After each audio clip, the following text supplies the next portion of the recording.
História Moderna 1, Seção 8, Texto 2. Jean Delumeau. A Civilização do Renascimento, Volume 1.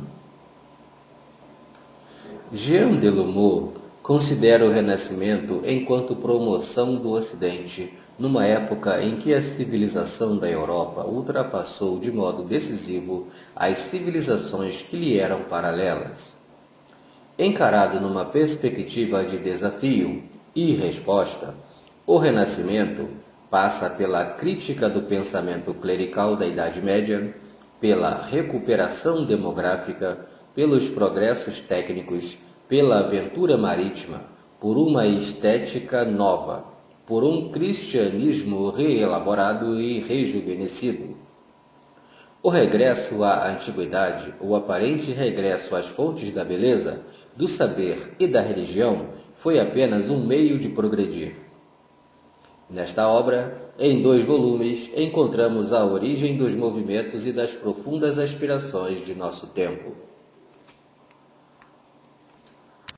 Editorial Estampa.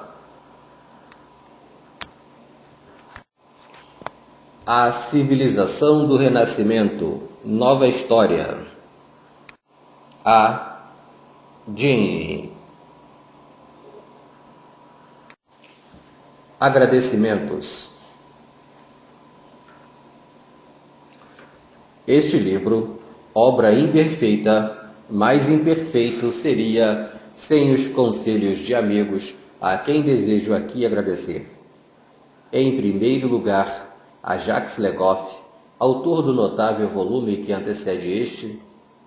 A nossa amizade, que é já de 1/4 de século, permitiu-me beneficiar do contributo de sua vasta cultura, do seu conhecimento do leste europeu e da sua biblioteca. Em Rennes, os meus colegas historiadores Jean Mayer e André Musat, bem como o Sr. Rousseau, diretor da Biblioteca Municipal, responderam com competência e gentileza às muitas perguntas que lhes fiz. Quero manifestar-lhes minha gratidão. Há ainda o fato reconfortante para um autor de eu ter entrado em contato com uma pessoa tão solícita como o diretor literário das Editions B. Arthur Sylvain Contour.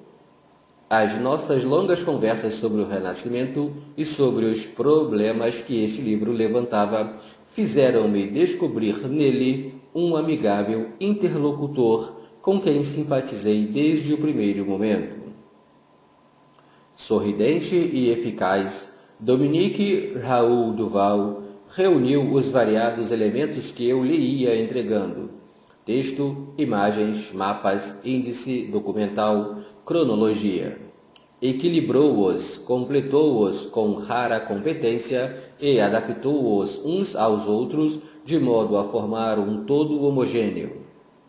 Quanto à iconografia realizada por Liosette Champinot e Ana Pacheco, mostra bem melhor que as minhas palavras a cultura e o senso artístico de quem nos proporcionou as belas imagens deste livro.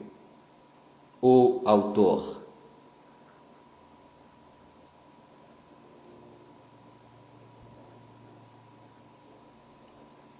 Prefácio. Esta civilização do Renascimento, que ficamos a dever a Jean Delumeau, vem agora inserir-se entre os 2 volumes que Jacques Legoff e Pierre Chanou já publicaram nesta coleção, dedicados respectivamente à Idade Média e à Europa Clássica. Embora, nos aspectos gerais, estejam todos em conformidade com a estrutura escolhida para a totalidade da série Grandes Civilizações, estrutura que corresponde aos desejos e necessidades do leitor e lhe permite sentir-se numa paisagem que lhe é já familiar. Cada um destes livros tem sua face peculiar. De fato, são produto da reflexão de historiadores com temperamentos bem diferentes. Sempre abarcando os assuntos em toda sua amplidão, cada um deles iluminou de seu modo original e pessoal. Isso corresponde perfeitamente ao espírito desta coleção. Era o nosso propósito que a clareza da exposição e a riqueza dos informes não excluíssem nem sequer ocultassem a originalidade das opiniões. As pesquisas recentemente realizadas vieram a abrir novas perspectivas que mostram a uma luz por vezes imprevista, os problemas ainda não resolvidos. Não era justo que se pudesse deplorar a sua ausência nesses trabalhos. Devido aos seus anteriores estudos que tinham incidido sobre a vida econômica e social da Roma do século XVI, Jean Delumeau estava especialmente habilitado a renovar um assunto que já foi centro de tantos ensaios e de tantas sínteses. O plano que ele adotou para tratar esse vasto movimento de civilização coberto pelo termo Renascimento é de uma nitidez e de uma clareza verdadeiramente clássicas. O tríptico da história, das realidades da vida de todos os dias e da mentalidade e aspirações novas permitiu-lhe ordenar harmoniosamente os conhecimentos e as reflexões que colheu no seu passado de erudito. O que na sua posição impressiona é, sem dúvida, a escrupulosa prudência que transparece ao longo de todos os capítulos e de todas as páginas. Dar juízos de conjunto sobre situações muito complexas e que, em tal ou tal aspecto, são ainda imperfeitamente conhecidas. Parece-lhe perigoso e muitas vezes temerário, e ele sente necessidade de matizar a apreciação para que ela não vá além dos limites impostos pelo presente estado das informações disponíveis e pela complexidade dos fatos. Logo à partida, o próprio termo Renascimento, que devemos ao humanismo italiano, parece-lhe insuficiente e quase injusto. O Renascimento pressupõe pelo menos um torpor, um sono prévio. Ora, é ilusório buscar uma nítida ruptura na trama contínua dos tempos. Portanto, o valor excessivo do termo será limitado à ideia justa e precisa da promoção do Ocidente e do avanço que este rapidamente tomou sobre as civilizações paralelas. Da satisfação que Jean Delumeau tenha acentuado como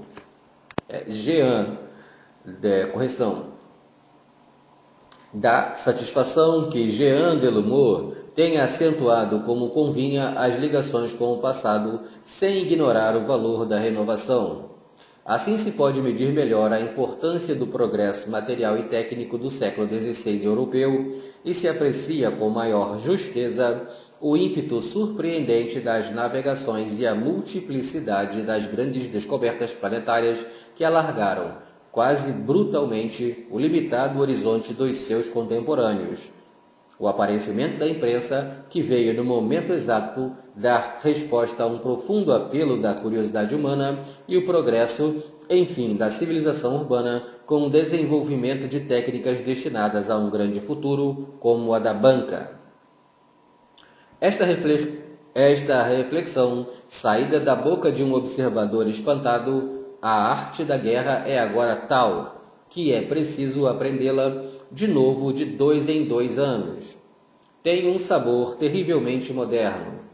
De fato, nessa época, o aperfeiçoamento do armamento obrigava a constantes modificações da técnica e da estratégia e os rápidos progressos da utilização do canhão forçaram a invenção de novas e eficazes formas de amoralhamentos e fortificações. Talvez seja precisamente esta noção de modernismo que, no fim do estudo, apareça com maior evidência e com mais viva claridade. O Renascimento, ligado por numerosas fibras aos séculos anteriores, mostra, porém, na figura de seus homens e das suas obras, traços e cores que preludiam de forma espantosa os caracteres de nosso tempo. Sem dúvida que, se não deve procurar alhures à origem dos movimentos e das profundas aspirações do nosso tempo.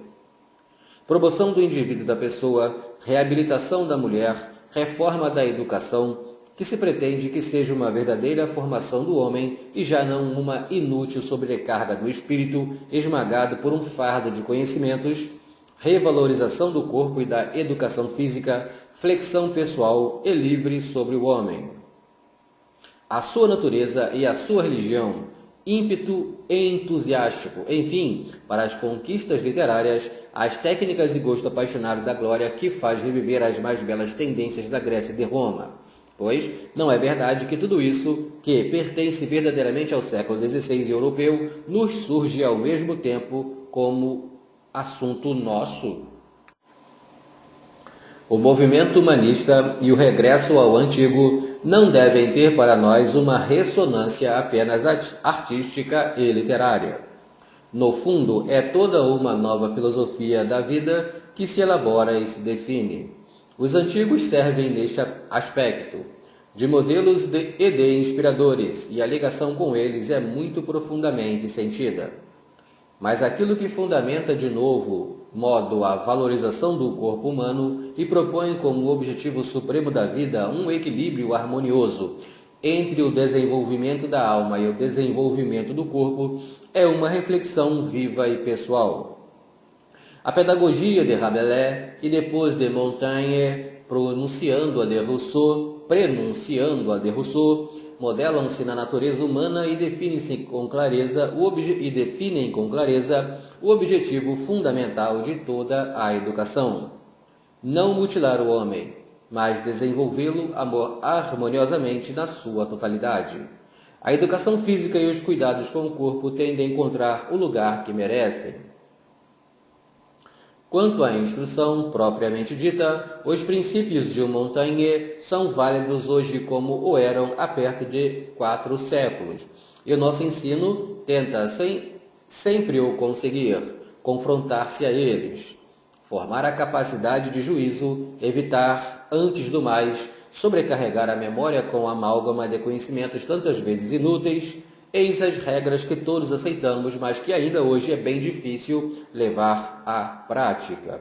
E, no entanto, o ensino só desempenhará verdadeiramente o seu papel quando a criança puder passar tudo pelo crivo de sua inteligência, sem arrumar nada na cabeça, apenas pela autoridade de quem lhe diz. Há muito quem hoje se sinta pouco à vontade na leitura de Montaigne, por causa do caráter ainda arcaico do francês da época. Desse francês que o orador apaixonado pelos poetas da Pléiade contribuiu para impor ao seu século. Mas é preciso ler e reler Montaigne, saborear a apetitosa frescura de seu estilo e o rebrilhar das suas palavras e das suas frases. É preciso observá-lo como ele desejava e como nos convida a fazê-lo, na sua maneira simples, natural e corrente. Sem contenção nem artifício. A sabedoria a que ele aspirava e que soube alcançar é realmente aquela que convém à condição do homem. Qual não é o prazer que sentimos ao reler esta definição de um ensino que tem de ensinar a pensar? Quem vai atrás de outrem nada segue e nada encontra, nada procura mesmo. Non sumus sub rege, sub quisque se vindice. No dia em que todos os povos... Mas estará próximo esse dia? Se confortarem a semelhante regra, poderemos certamente falar também de um verdadeiro renascimento. Raymond Bloch. Introdução. A promoção do Ocidente.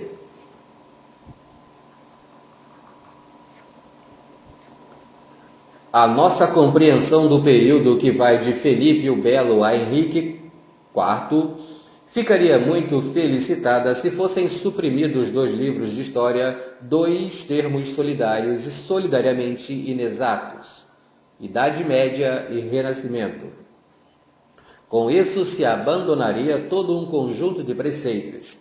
Ficar-se-ia especialmente livre da ideia de ter havido um corte brusco que veio separar uma época de luz de um período de trevas.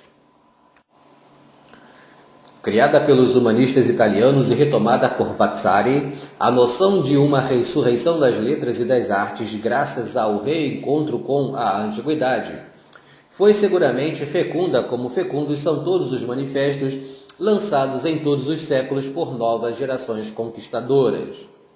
Essa noção significa juventude, dinamismo, vontade de renovação. Teve em si a inevitável injustiça das abruptas declarações de adolescentes que rompem ou creem romper com os gostos e as categorias mentais dos seus antecessores. Mas o termo renascimento, mesmo na acepção estrita dos humanistas que o aplicavam essencialmente à literatura e às artes plásticas, parece-nos atualmente insuficiente. Parece rejeitar como bárbaras as criações simultâneas, sólidas e misteriosas da arte românica e aqueloutras, mais esbeltas e dinâmicas da idade gótica. Não dá conta nem de Dante, nem de Villon, nem da pintura flamenga do século XV, e principalmente ao ser alargado às dimensões de uma civilização pela historiografia romântica, mostrou-se inadequado. Não afirmou Bucati que não tinha em conta a economia. Há já um século que, no essencial, o Renascimento não fora uma ressurreição da antiguidade? Ora, se dermos os fatos da economia e a técnica ao lugar que lhes cabe, o juízo de Bucati ganha ainda mais verdade, pois o regresso à antiguidade em nada influiu na invenção da imprensa ou do relógio mecânico, nem no aperfeiçoamento da artilharia, nem do estabelecimento da contabilidade por partidas dobradas, nem no da letra do câmbio ou das feiras bancárias. Mas as palavras têm muita vida.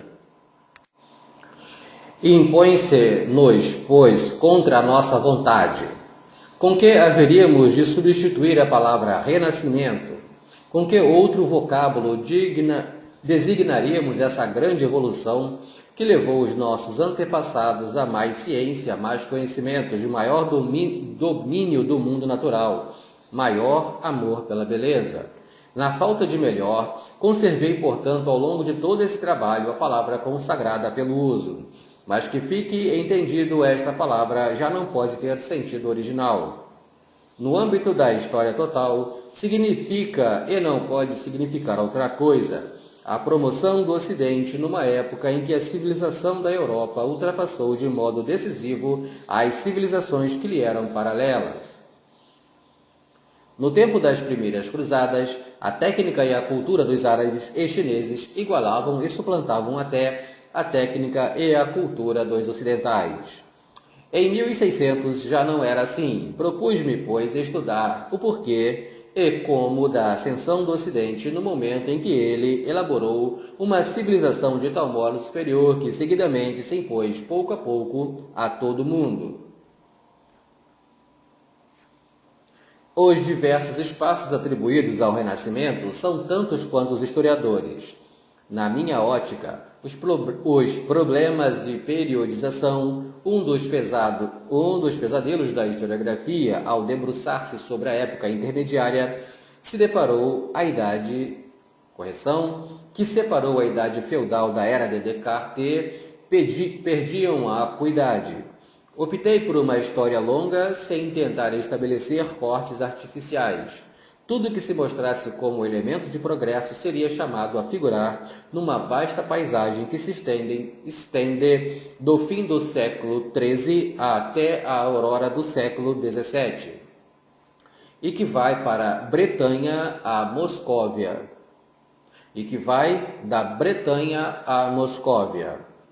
Em contrapartida, visto que toda a construção histórica tem necessariamente rejeições e silêncios, deixei de lado, as mais das vezes, os fatores de estagnação que indiscutivelmente pesaram numa civilização, apesar deles rica de inovações. O quadro geral estava assim delineado e era evidente que o renascimento aqui proposto não se revelaria especialmente artístico nem particularmente italiano. O acento tônico recaiu no dinamismo de toda a Europa. A ciência pictórica dos Van Eyck e as miniaturas do rei René, a invenção do alto forno e a realização da caravela, as antecipações proféticas de Nicolau de Cusa e o irenismo de Erasmo apareceram-me significar a promoção do Ocidente no mesmo pé que os estudos da perspectiva de Piero della Francesca e de Leonardo. É certo, no entanto, que a Itália, pelos seus humanistas, pelos seus artistas, pelos seus homens de negócios, pelos seus engenheiros e pelos seus matemáticos, foi o mais de vanguarda, o principal responsável pelo grande avanço avanço europeu. O historiador fica confundido perante o dinamismo que há um milênio o Ocidente tem vindo a mostrar.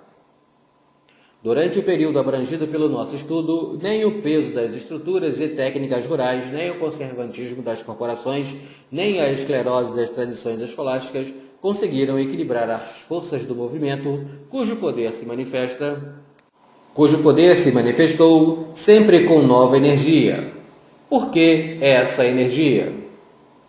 O legado da civilização greco-romana, o contributo fecundante do cristianismo, o clima temperado, as terras férteis. Eis aí outros tantos fatores, sem dúvida a juntar a muitos outros, que favorecem os homens que se tinham concentrado no oeste do continente euroasiático.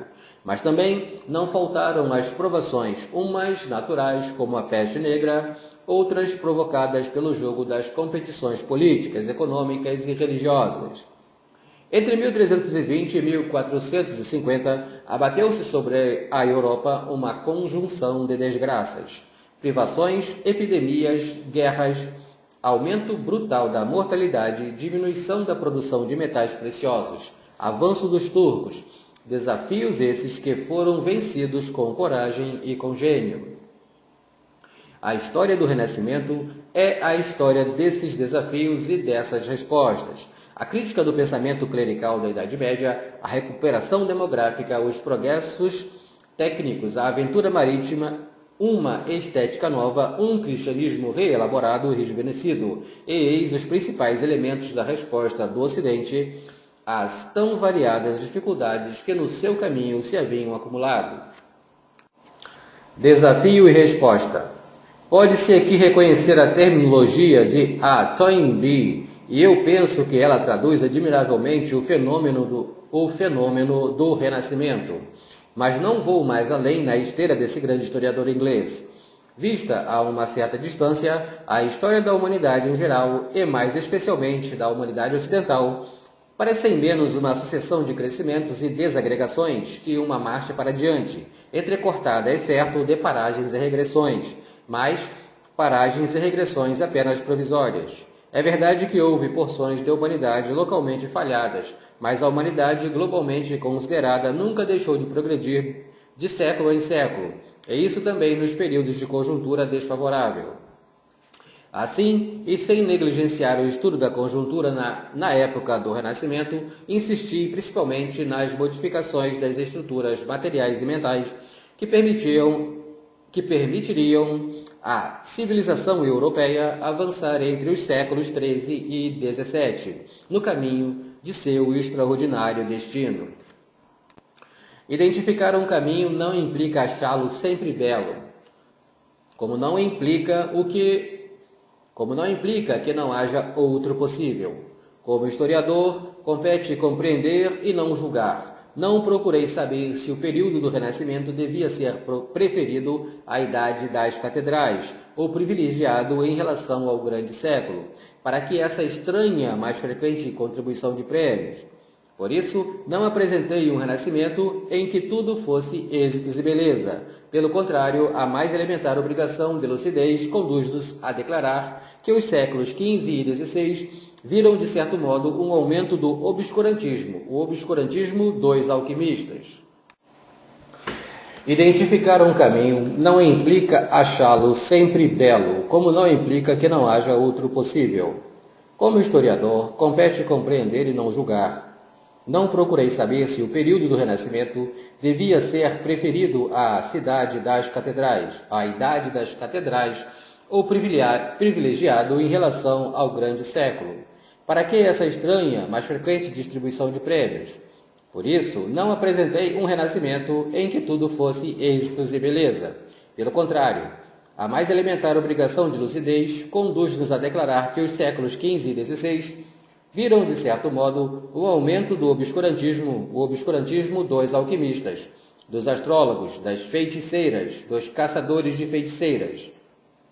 Continuam a dar relevo a tipos de homens, por exemplo, os condottieri, e de sentimentos como o desejo de vingança, que durante muito tempo foram tidos por característicos do Renascimento, quando na verdade constituíam herança do período anterior.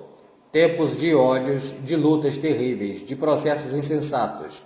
A época de Barba Azul e Torquemada, dos massacres dos povos americanos e dos autos de fé. Impressiona também o historiador do século XX pela dureza de sua vida social. Não só inaugurou a deportação dos negros para o Novo Mundo, como também alargou a própria Europa, o fosso que separava os humildes dos privilegiados. Os ricos tornaram-se mais ricos, os pobres passaram a ser mais pobres. Não se repisou já muito a ascensão da burguesia na época de Jacques Coeur, dos Medici ou os dos Fugger. A realidade é mais complicada, pois os novos ricos apressam-se a passar à nobreza que assim se viu renovada e insuflada, mesmo que ela foi cada vez mais dócil em relação ao príncipe. Mas nem por isso deixou de ser a classe possuidora, e ao converter-se à cultura, fenômeno cuja importância ainda não foi bastante salientada, impôs à civilização ocidental uma estética e uns gostos aristocráticos que tinham por contrapartida o desprezo pelo trabalho manual. Raramente numa fase da história o melhor ombreou tanto com o pior como no tempo de Savonarola e dos Borgia, de Santo Inácio e do Aretino. Por isso, o Renascimento surge aos nossos olhos como um oceano de contradições, um concerto por vezes estridente de aspirações divergentes, uma difícil concomitância da vontade do poderio e de uma ciência ainda balbuciante, do desejo de beleza e de um apetite malsão pelo horrível, uma mistura de simplicidade e de complicações de pureza, de sensualidade, de caridade e de ódio. Recusei-me, portanto, a mutilar o Renascimento, a não ver nele como H. Heidnen, senão um espírito anticientífico, ou, em sentido oposto, como E. Batiste, senão a caminhada para o racional. Nisso residem o seu caráter descontente, a sua complexidade e a sua inesgotável riqueza. Por exemplo, a dar ao número na tradição dos pitagóricos um caráter quase místico e religioso, o Renascimento foi, todavia, conduzido por esse caminho indireto, para o quantitativo e para a noção cientificamente fecunda, segundo a qual a matemática constitui o tecido do universo. O Renascimento tinha o gosto dos caminhos escusos. É por isso que ainda hoje o regresso à antiguidade obceca certos espíritos que pretendem avaliar a época de Leonardo em função desse aspecto que lhe reprovam ter se deixado atrasar por aquele passado já de muito suplantado. Na verdade, o aparente regresso às fontes da beleza, do saber e da religião foi apenas um meio de progredir. Alegremente se pilhou os templos de Atenas e de Roma para ornamentar os de França, de Espanha e de Inglaterra. A partir do século XVI, identificou-se em Miguel Ângelo, o maior artista de todos os tempos. Demoliu-se Aristóteles com base em Platão e Arquimedes.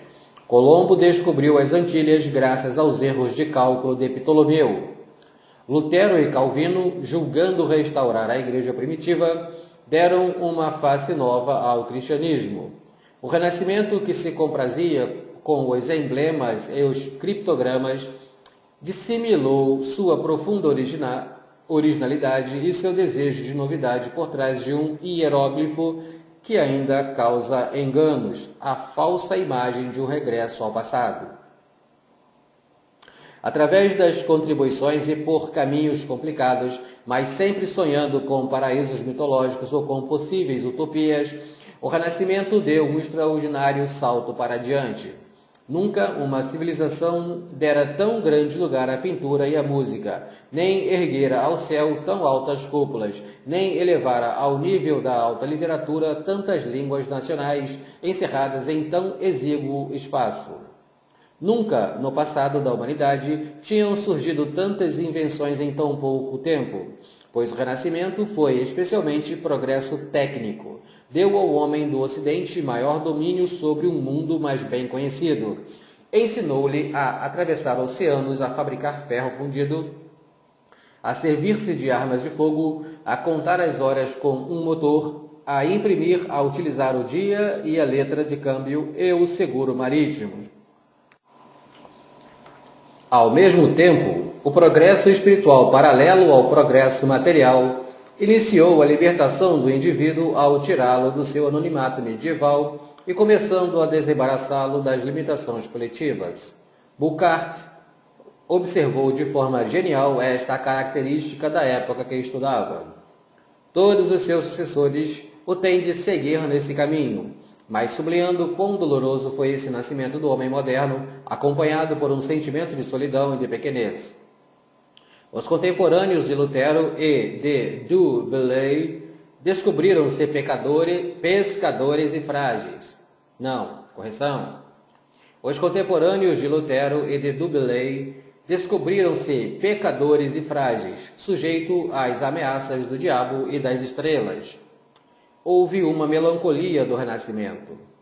E talvez não tenha sido errado. Sob condição de não se tomar a fórmula em mau sentido, ou definir-se a doutrina da justificação pela fé como um romantismo da consolação. Legal, romantismo da consolação. Mas falar apenas da descoberta do homem é dizer muito pouco. A historiografia recente demonstrou que o Renascimento foi também descoberta da criança, da família, no sentido estrito da palavra, do casamento e da esposa. A civilização ocidental fez-se então menos antifeminista, menos hostil ao amor no lar, mais sensível à fragilidade e à delicadeza da criança. O cristianismo viu-se nessa altura perante uma nova mentalidade. Uma mentalidade complexa feita do receio da nação, da necessidade de devoção pessoal, da inspiração de uma cultura mais laica e do desejo de integração da vida e da beleza na religião. O anarquismo religioso dos séculos XIV e XV levou sim a uma ruptura, mas também a um cristianismo rejuvenescido, mais estruturado, mais aberto às realidades do dia a dia, mais habitável pelos leigos, mais permeável à beleza do corpo e do mundo. O Renascimento foi, sem dúvida, sensual e optou por vezes especialmente em Pádua por uma filosofia materialista, mas seu paganismo mais aparente que real iludiu certos espíritos que buscavam principalmente o anedótico e o escandaloso. Deslumbrado com a beleza do corpo, pôde restituir-lhe o seu legítimo lugar na arte e na vida. Mas com isso, não aspirava a romper com o cristianismo. A maioria dos pintores representou com igual convicção as cenas bíblicas e seus nus mitológicos. Ao fazê-lo, não tinham o sentimento de estar em contradição consigo próprios. A mensagem de Lorenzo Valla foi compreendida. Cristianismo não significava forçosamente ascetismo. A laicização e a humanização da religião não constituíam nos séculos XV e XVI uma descristianização. Esta explicação convida a outra de natureza diferente. Ambas, porém, provêm do mesmo desejo de explorar em profundidade um período que tem sido fascinante principalmente pelo seu cenário, as suas festas e os seus excessos, pois não pois não iríamos aqui ceder à facilidade e apresentar um renascimento em que o veneno dos Borgia, as cortesãs de Veneza e os casamentos de Henrique VIII, os bailes da corte dos Valois, tivessem posição de primeiro plano. Em vez disso, o que deve chamar as atenções são as transformações de incalculável alcance, escondidas por falsas perspectivas, como as que todas as épocas têm. Seguindo John U. Neff, acentuei, portanto, a promoção do quantitativo e a elevação do espírito de abstração e de organização, a lenta, mas firme consolidação de uma mentalidade mais experimental e mais científica. Fugindo a caminhos muito trilhados, à anedota e ao superficial, desejoso de oferecer uma síntese nova e de compreender uma reinterpretação do Renascimento, tive, todavia, a constante preocupação de evitar o paradoxo e as fórmulas que atordoam, mas não convencem. Procurei, em vez disso, demonstrar, esclarecer, fornecer ao leitor uma documentação tão vasta quanto possível. Quando estava a escrever este livro, veio-me muito à memória uma frase de Calvino. No fim da vida, ao dar uma olhadela às suas obras, Calvino disse: esforcei-me por alcançar a simplicidade. Também eu procurei fazer o mesmo. Estas poucas páginas de introdução tiveram a finalidade de criar uma ligação, uma cumplicidade entre o leitor e o autor. Eu devia a quem viesse a ler-me as explicações necessárias. Chegou agora o momento de recolher-me e dar lugar ao assunto, que tratei, mas não sem mostrar o plano seguido. A primeira parte constitui uma colocação dos principais factos nos quais domínios político, econômico, cultural e religioso. A segunda é uma penetração no maior correção. A segunda é uma penetração no interior das realidades secretas da vida cotidiana. A terceira, paralela à segunda, mas na ordem espiritual, procura identificar uma mentalidade diferente do passado e captar a vinda à superfície de novos sentimentos. Primeira parte: linhas de força. Capítulo 1: a explosão da nebulosa cristã. A importância da Europa na época do Renascimento não está no plano demográfico. A sua população, em 1600, ainda não atingia 100 milhões de habitantes, quando, segundo parece, era este o número de habitantes da Índia no princípio do século XVI. 30 ou 40 milhões no Decão e 60 milhões no Norte. A China, por volta de 1500, teria já 53 milhões de almas, e 60 em 1578. Claro que a África e a América também eram pouco povoadas em relação à imensidão dos territórios. Arrisca-se calcular, em relação à África, os 50 milhões de habitantes no princípio do século XVI. Quanto à América, hesita-se entre os 40 e os 80 milhões. Mas, em ambos esses continentes, havia vastas zonas desertas a separar núcleos de povoamento muito intenso. A plataforma vulcânica mexicana, cerca de 510 mil quilômetros quadrados, teria 25 milhões de habitantes quando Cortés e os espanhóis irromperam nesse mundo até então desconhecido dos europeus. O Império Inca, no início do século XVI, reuniria 8 a 10 milhões de súditos. Ora, a França, considerada nos seus atuais limites territoriais, tinha menos de 15 milhões de habitantes em 1320, e não é certo que, em 1620, tenha ultrapassado aos 18 milhões.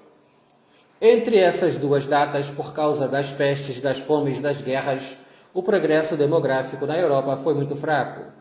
A Itália passou talvez de 10 a 12 milhões de almas. A Alemanha, nas fronteiras de 1937, de 12 a 15 milhões. A Espanha, de 6 milhões e meio a 8 milhões e meio. A Inglaterra e a Escócia juntas, de 4 a 5 milhões e meio. Vale ainda a pena fazer nota que, no princípio do século XVI, as mais importantes cidades do mundo estavam fora da esfera da civilização ocidental. Assim, Constantinopla e México, duas capitais que se ignoravam mutuamente, teriam a primeira 250 mil habitantes e a segunda 300 mil.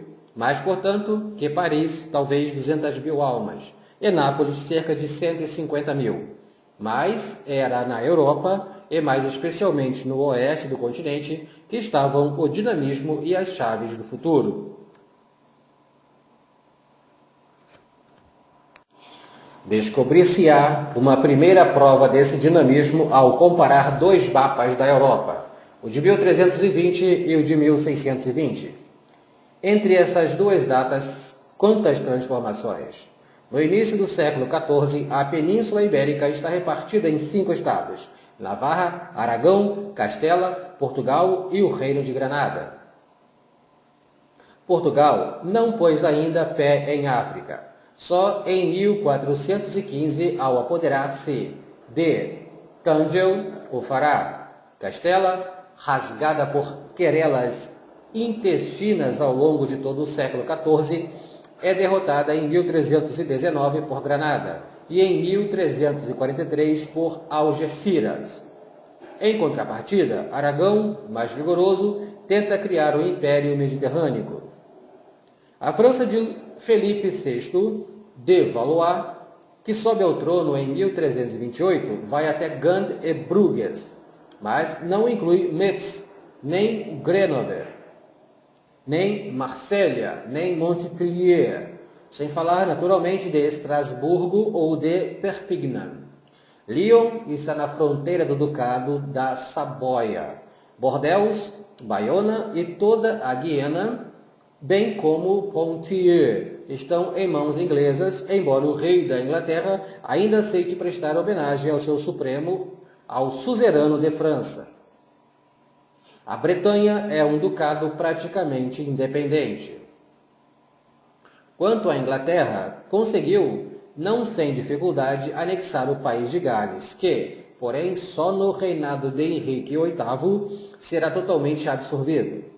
Está, no entanto, em más relações com o reino da Escócia, vizinho rival. A Irlanda já é uma espécie de colônia inglesa, mas uma colônia desprezada, cuja costa oriental é a única região efetivamente dominada por Eduardo III, feito rei da Inglaterra em 1327. O império está entregue, de uma forma crônica e durável, à anarquia e à impotência. Mas a Liga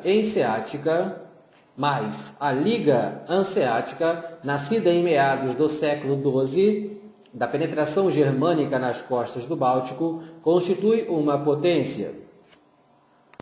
Em 1370, formará uma federação de 77 cidades, capaz de impor ao rei da Dinamarca, pela paz de Stralsund, a isenção de direitos alfandegários aos navios hanseáticos que atravessem o Sund. Em 1375, o imperador Carlos IV consagrará a grandeza de Hansa, dirigindo-se a Lübeck em visita solene, mas na Alemanha do princípio do século XIV, o Brandeburgo ainda não pertence ao Hohenzollern, que só em 1415 o adquirirão. Quanto aos Habsburgos, duques da Áustria e da Estíria, sofreram derrotas nas lutas contra os suíços. A confederação data de 1291 e não possuem ainda a Caríntia, nem o Tirol, nem a Carniola. Só em 1440, com Frederico III, obterão a coroa imperial. O Noroeste, os Países Baixos, ainda não nasceram como unidade política. A leste, o século XIV é uma época brilhante para o reino da Boêmia, parte integrante do império a qual estão ligadas a Morávia e a Silésia. A dinastia dos Luxemburgos instala-se em Praga em 1310. Só se extinguirá em 1437. O seu apogeu sentou-se no reinado de Carlos IV. rei da Boêmia de 1347 a 1378, rei da Germânia desde 1346, coroado imperador em 1355, que foi o fundador da Universidade de Praga. Os pensadores, teoricamente, têm direitos de tutela numa parte da Itália, mas esta, na realidade, escapa-se-lhes. As viagens de Henrique VII em 1312 e de Luís da Baviera em 1328 à península redundaram em fracassos. Há um tempo esplendorosa e dividida, a Itália é formada por muitos pequenos estados que fazem cada um ao seu próprio jogo. A situação, portanto, é muito fluida. Vai modificar-se muitas vezes em 1320 a 620, em 1320 a 1620. Depois das vésperas sicilianas de 1282, a Sicília pertence a Aragão, que anexa a Sardenha em 1325. Mas só a partir de 1442 haverá um reino das duas Sicílias, estendido, portanto, à Itália do Sul.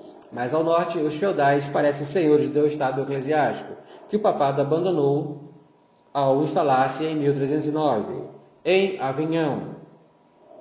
Em Florença, onde Dante, exilado em 1302, não poderá voltar, as lutas intestinas não estorvam os negócios.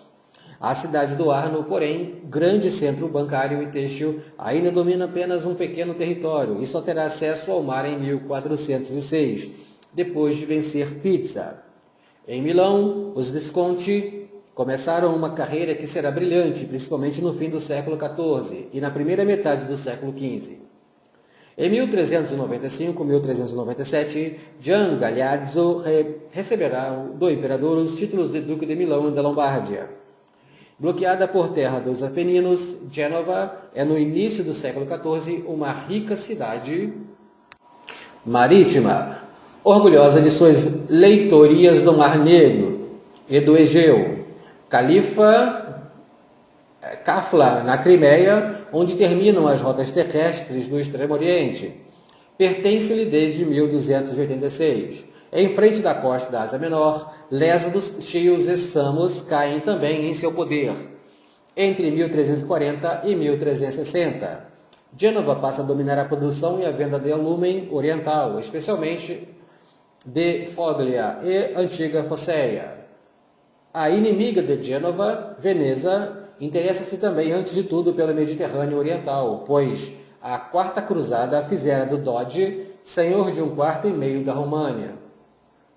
Em 1320, a Sereníssima domina a Ístria e a costa dálmata, possui o condado da Cefalônia, o Negroponto, a Eubéia, o ducado de Naxos e a ilha de Creta. O seu comércio em Constantinopla é ativo. Terá de abandonar o Negroponto em 1470, mas já antes disso terá ocupado Corfu, Modon, Coron. Corfu, Modon e Coron.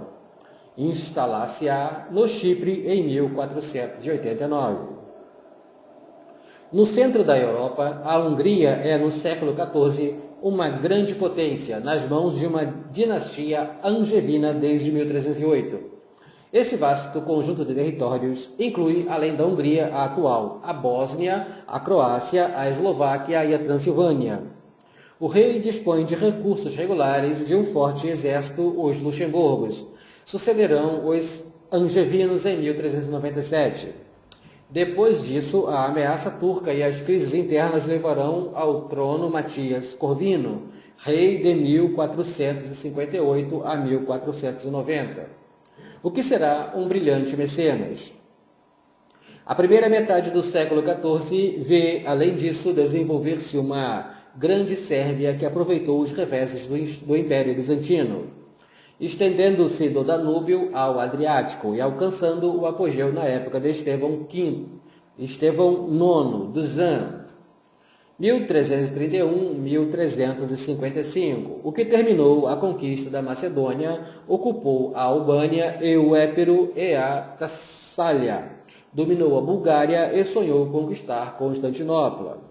A sua morte, porém, foi a ruína desse efêmero império sérbio que desmoronaria definitivamente em Kosovo, 1389, sob os golpes dos otomanos.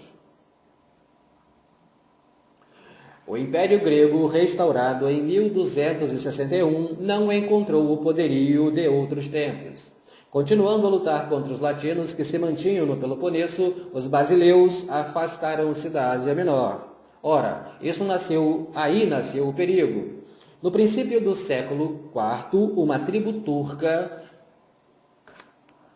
redirecionada para o litoral dos mongóis, começou a dar o que falar. Eram os otomanos.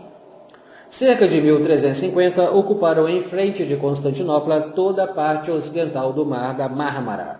Esse território, centrado em Bros, tem um bom senso do Mar Negro ao Egeu. Passando a Europa, os otomanos apoderaram-se de Adrianópolis em 1362.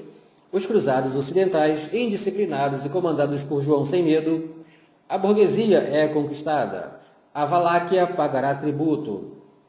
A inversão brutal de Tamerlão na Ásia Menor e a derrota que ele inflige ao Badzagetoh I em 1402 em Ankara darão ao Império Bizantino uma moratória de 50 anos.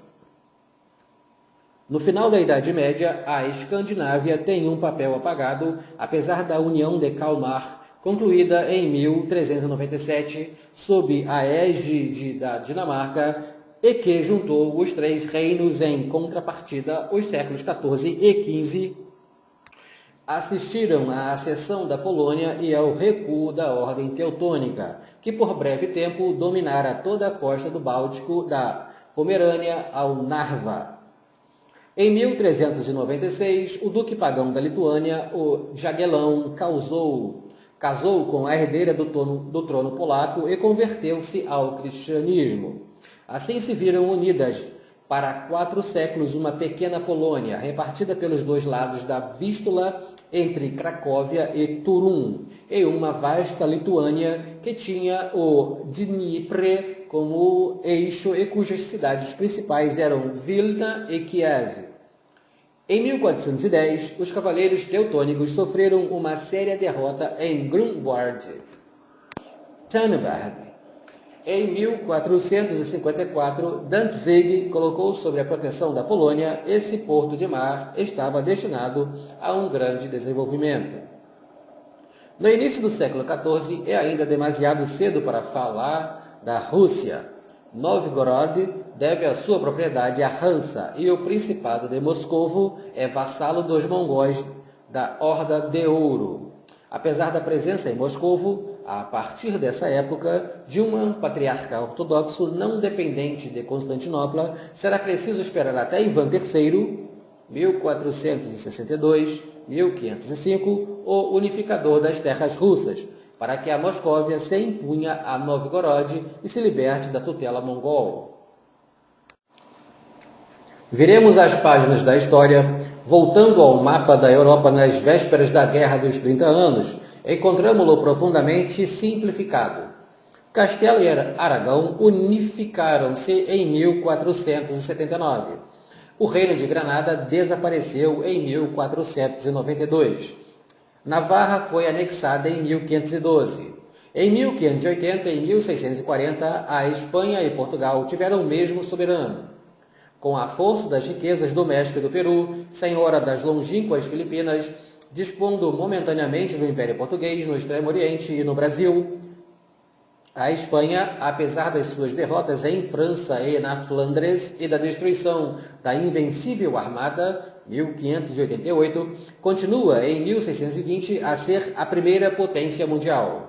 Possui na Europa os Países Baixos Meridionais, o Franco-Condado, o Charolês, o Milanês, presídios na costa toscana, o Reino de Nápoles, a Sicília e a Sardenha. A França que Henrique IV reergueu é mais modesta que a Espanha, mas de fato mais homogênea. O reino ocupa já 4/5 do território atual. O Delfinado foi recuperado em 1349. Montpellier em 1382, a Provença em 1481. 6 anos antes, o rei da Inglaterra reuniria a coroa de França e todas as suas possessões no continente, com exceção de Calais, que só em 1559 voltou à França. Ana da Bretanha casou com Carlos VIII em 1491. Em 1532, o seu genro Francisco I uniu definitivamente o ducado ao reino. Em contrapartida, a França sob Carlos VIII, abandonou o Artois, o Franco-Condado e o Roussillon, adquirido por Luís XI. Era largar uma boa presa em troca da sombra italiana. Mazzarino e Luís XIV virão depois a reparar o erro. Mas em 1559, os 3 bispados da língua francesa, Metz, Toul e Verdun, foram anexados em 1601. Henrique IV, para libertar Lyon, adquiriu a Bresse e o Bugey e a região do Gex, apesar da crise da Inglaterra dos 100 anos. Apesar da crise da Guerra dos 100 anos, do fracasso das expedições à Itália e do drama das guerras religiosas, a França no início do século XVII é um país unido e robusto contra o qual nada puderam Carlos V nem Felipe II.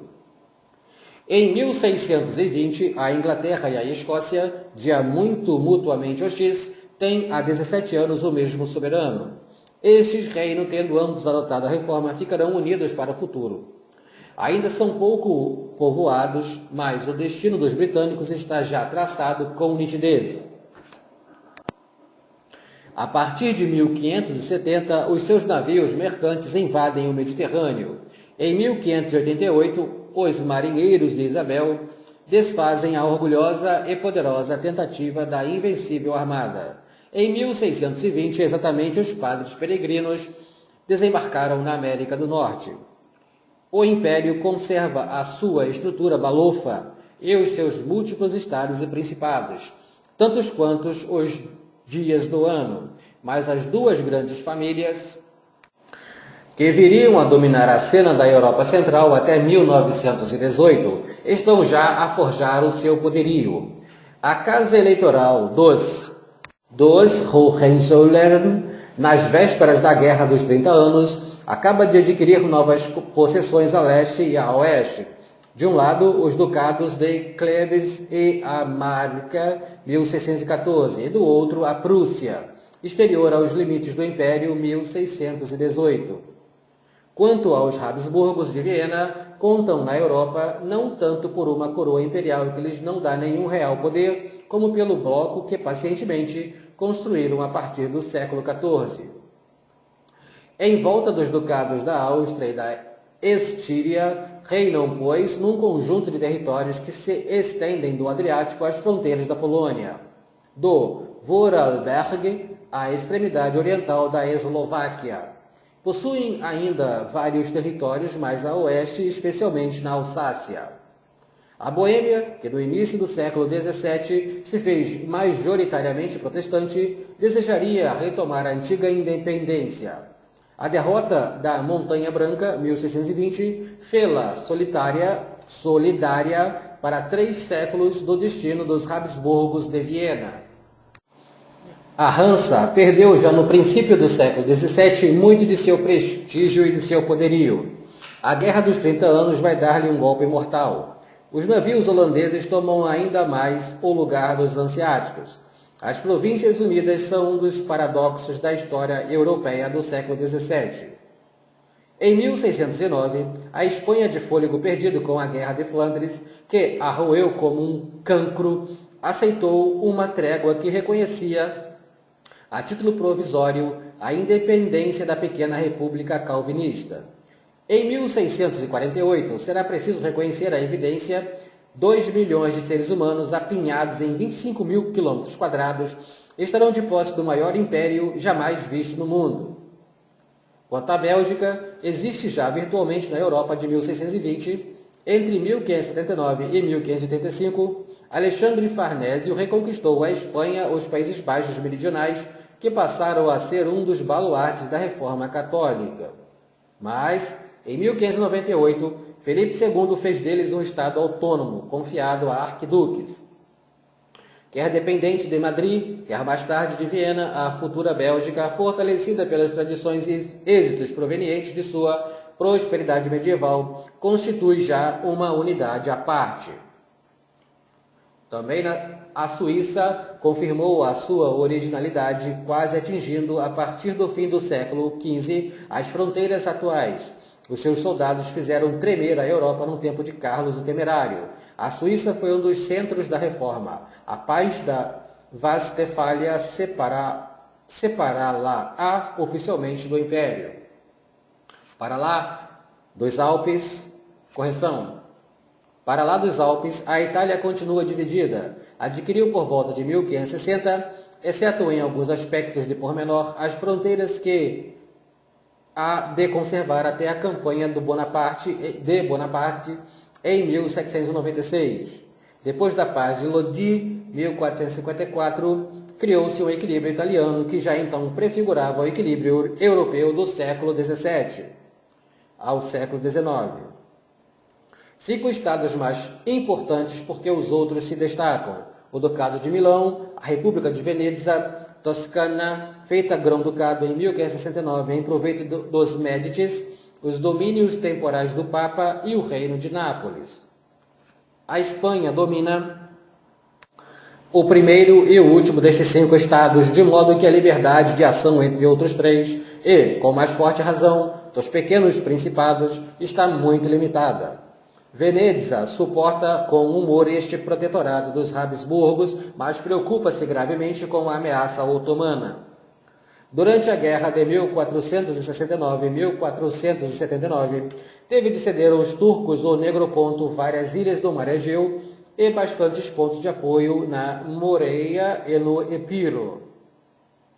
Em 1571, no próprio ano da vitória de Lepanto, Veneza sai de Chipre.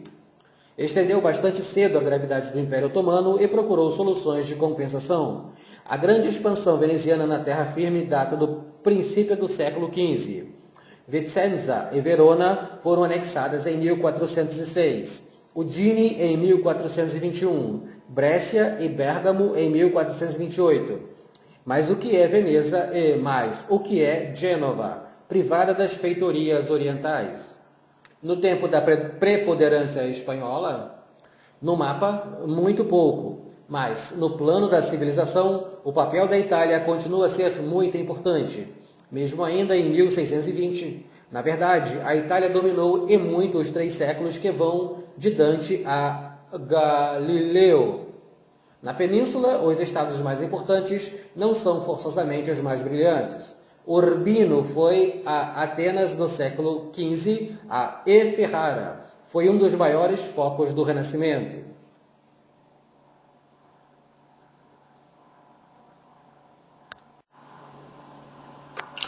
Do lado de cá do Adriático começa o mundo otomano espalhado por 3 continentes, de Buda a Bagdá, do Nilo à Crimeia, estendendo mesmo a sua dominação a uma parte do norte de África. A conquista de Constantinopla, 1453, o fim do pequeno império grego de Tribizonda, 1461, a posse do Egito, 1517, a ocupação de Belgrado, 1521, a derrota infligida aos Morhacs, em 1526, os cavaleirinos húngaros e ao seu rei Luís, que lá ficou morto, a metódica anexação das ilhas do Egeu entre 1462, Lesbos, e 1571, Chipre, fizeram do sultão uma espécie de Augusto muçulmano, ao mesmo tempo sucessor de Maomé, servidor das cidades santas. Na Europa é senhor dos Balcãs, o sul do Seive e do Danúbio, e da maior parte da Hungria. A Transilvânia, a Moldávia, a Valáquia pagaram-lhe tributo. Em 1480, uma força turca desembarcava em Otranto. Esquece-se muitas vezes que a brilhante Itália do Renascimento tremeu perante o perigo turco e que o apogeu dos otomanos se situa em pleno século XVI, sob o Solimão, o Magnífico, 1520-1560. Os corsários turcos e barbarescos continuam mesmo depois de Lepanto a visitar as costas Tirrenas. Leia-se o Diário de Montaigne durante a sua viagem pela Itália em 1581. Falando da região de Óstia, diz ele, os papas, e em especial Gregório XIII, fizeram erguer nesta costa marítima grandes torres ou atalaias, a cerca de 1 milha umas das outras, para prover as arremetidas que os turcos que aqui faziam frequentemente, até no tempo das vindínias, a fim de tomar gados e homens. Com estas torres, que estão a 1 tiro de canhão entre si, vão transmitindo os avisos com tão grande rapidez que o alarme depressa voa até Roma. Os jaguelões soberanos da Polônia e da Lituânia, reunidas entre 1386 e 1572, nem sempre foram felizes nos seus esforços de resistência aos turcos. Em 1444, Ladislau III foi derrotado por eles em Varna e no início do século XVI foi forçoso entregar-lhes a Moldávia e a Bucovina. Mas os reis da Polônia reinam no século XVI sobre um vasto território demasiado vasto, sem defesas naturais, que vai de Poznan ao baixo Dniepr e das fronteiras da Transilvânia à atual Estônia. Houve uma idade de ouro polaca na época do Renascimento, especialmente sob Sigismundo I, que reinou de 1506 a 1548. Sua esposa era uma Sforza e a corte real era um foco de humanismo. Mas depois da extinção da dinastia dos Jaguelões e do reinado de Estevão Báthory, 1576-1586, o país, a cujos destinos preside agora um ramo da família Vasa, encaminha-se para dificuldades cada vez maiores. A indisciplina da manobra combina-se com os perigos exteriores. A Polônia está rodeada de inimigos turcos cids moscovitas. Em 1523, a Suécia, seguindo Gustavo Vasa, separou-se da Dinamarca. A união de Kalmar sempre fora frágil. Muito mais frágil foi a união, 1592-1595, da Polônia e da Suécia, no tempo de Sigismundo I Vasa. Esse rei católico feria as convicções de uma Suécia muito ligada à reforma. Além disso, os dois países eram rivais no Báltico. Em 1612, Gustavo Adolfo reina há já 11 anos, sonhando transformar o Báltico num lago sueco, e já tirou os russos da Íngria e a Carélia Oriental. No início do século XVII, suecos e polacos enfrentam, de fato, uma Rússia que vai se afirmando. Ivan III, 1462-1505, casou com a sobrinha do último Basileus, tomou insígnias imperiais e fez chamar autocrata e senhor. Em 1522, os russos tiraram Smolensk, a Polônia. Depois disso, sofrem reveses a oeste, mas aproveitando-se da desagregação dos canatos mongóis, ocupam Kazan em 1552 e Astrakhan em 1554. A época de Ivan IV, o Terrível, 1533-1584, que, ao subir ao trono, tomou o título de czar de todas as Rússias. A sua morte foi seguida de perturbações, como também foi a morte de Boris Godunov em 1605, mas, 8 anos depois, Miguel III, 1613-1645, funda a dinastia dos Romanov. Enquanto a Polônia e a Suécia se vão apagando, é preciso contar cada vez mais com a Rússia. No princípio do século XIV, a Europa era ainda uma nebulosa de formas indecisas e de futuro incerto. Em 1620, pelo contrário, as divisões políticas do continente apareceram, senão firmes, pelos menos classificadas e consolidadas nas suas grandes linhas. Apesar do momentâneo desaparecimento da Polônia no final do século XVIII, da independência da Grécia, alguns anos depois e de vários retoques, aqui e além, o mapa da Europa não há de ser, em 1580, radicalmente diferente do que era na ocasião em que rebentou a Guerra dos 30 Anos. Em resumo, a época do Renascimento quer dizer este grande período de mutação que começou no reinado de Felipe VI de Valois e terminou no de Luís XIII, é aquela em que a Europa se define politicamente, descobrindo pelo exemplo italiano e pelo jogo da resistência francesa as ambições dos Habsburgos, a regra de ouro do equilíbrio entre potências, o ideal da unidade europeia realizada sob a autoridade do imperador, foi substituído por uma relação de forças. Dante, em De Monarchia, escrevia cerca de 1320, onde já nada mais há de desejar, não pode subsistir a cobiça.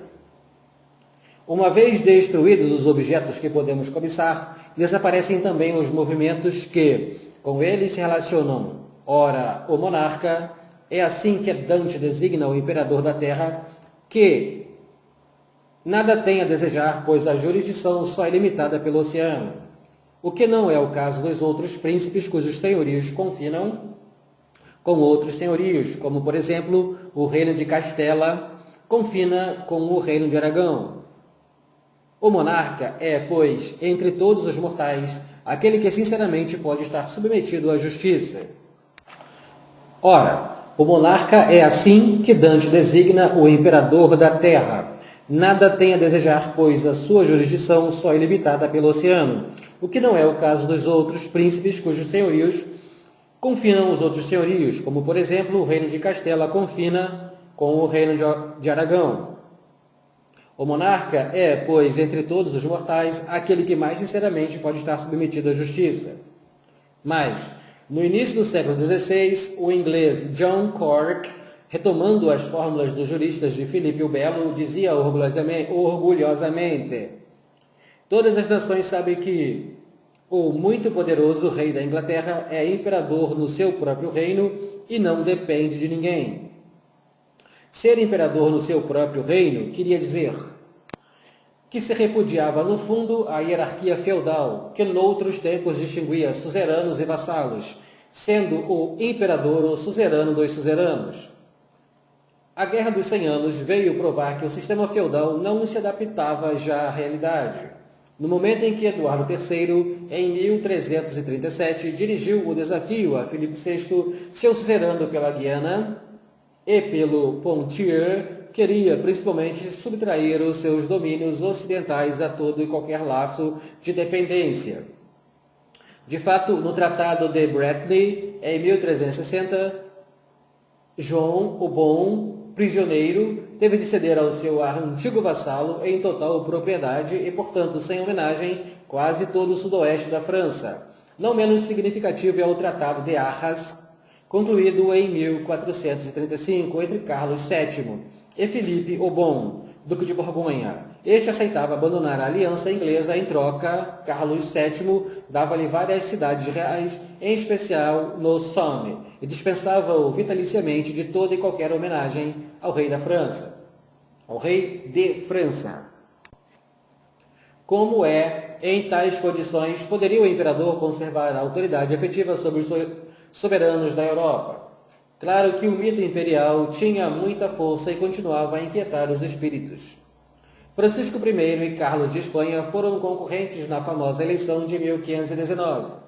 Na realidade, Carlos V fundava o seu poder não no título de imperador, mas no fato de ser senhor efetivo de importantes territórios exteriores ao Império.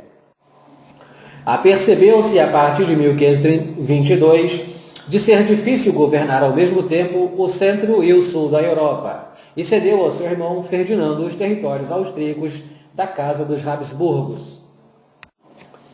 Em 1556, desmoralizado por não ter conseguido sequer conservar a unidade religiosa da Alemanha, partilhou os seus domínios, deixando a Fernando a Europa Central e a coroa imperial, e a Filipe II a Espanha, os Países Baixos, o Franco Condado, as possessões italianas e a América. Conjunto ainda demasiado vasto para poder durar muito. O futuro pertencia de fato às construções territoriais baseadas no autêntico sentimento nacional. Evidentemente que nem todas as coletividades nacionais conseguiram vingar no final da Idade Média e no início dos tempos modernos. Há insucessos a registrar, especialmente naquela parte do território que a vaga otomana cobriu. Aí, as populações dobraram-se sobre si próprias e esperaram mais ou menos silenciosamente por melhores tempos. No que a Boêmia diz respeito, este esquema é mais matizado. A Boêmia escapou à ocupação turca. A identidade nacional começou a afirmar no seu tempo de Carlos V, o benfeitor de Praga, e ainda mais se afirmou na época de João Hus, que pregava em tcheco e contribuiu para a expulsão em 1409 dos alemães da Universidade da capital. As guerras hussitas do século XV tiveram três aspectos: religioso, social e nacional. No princípio do século XVII, o reino da Boêmia, tendo na sua maior parte adotado a reforma, gozava de um lugar privilegiado no conjunto de territórios governados pelos Habsburgos na Europa Central. E o soberano gostava de residir em Praga. A brutal política religiosa de Fernando II, a revolta tcheca que ela provocou em 1618, o esmagamento dos tchecos na Montanha Branca, em 1620, e a repressão que se lhe seguiu causaram um eclipse do sentimento nacional da Boêmia, onde a corte deixou de ser seletiva. É certo que o reino conservou teoricamente a independência. Praga, principalmente, transformou-se na época da Reforma Católica, numa cidade barroca cujos monumentos conservam emocionante beleza. Estabeleceu-se uma espécie de colaboração entre as camadas da elite tcheca e germânica, de tal modo que é historicamente falso falar-se, quanto aos séculos XVII e XVIII, de ocupação alemã do país, mas de ação de João Hus, e a repressão que veio depois da derrota da Montanha Branca tinham deixado recordações bastantes para que se poder dar depois a renovação nacional do século XIX. Em boa verdade, na Europa do Renascimento foram mais os êxitos de expansão nacional que os fracassos, quer nos países ocidentais, quer na Rússia ou na Suécia. Objectar-se-á, todavia, o caso da Itália. Maquiavel, no Príncipe, 1516, clamou em vão pelo unificador que mobilizasse as energias nacionais e aglutinasse o país. Efetivamente, a Itália conheceu, a partir dos fins do século XIV, não só o vai-vem, mas, o que é mais grave, a instalação dos exércitos estrangeiros em diversos locais. Em 1494, Carlos VIII passou aos Alpes e Novo Ciro entrou triunfante em Milão, em Parma, em Florença, em Roma e no sul.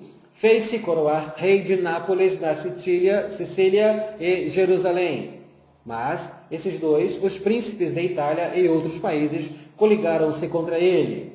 Carlos VIII teve muita sorte ao conseguir em Fornua, julho de 1495, à custa de violenta batalha, abrir o caminho de regresso à França. E apesar disso, já em 1499, Luís XII mandava outra vez o exército francês para a Itália. As forças francesas ocuparam Milão, cujo duque Ludovico, o Mouro, foi preso e deportado para Loches, onde morreu. Senhor de Gênova e de Lombardia, o rei de França esmagou os venezianos em 1509 em Agnadello. É fato que 5 anos antes tivera de abandonar o sonho de Carlos VIII e deixar o reino de Nápoles Fernando de Aragão. Em 1512, a Santa Liga que Júlio II, já reconciliado com os venezianos, tinha erguido, expulsava de Milão, os franceses, apesar da vitória sem fruto de Gaston e de Foix em Ravenna.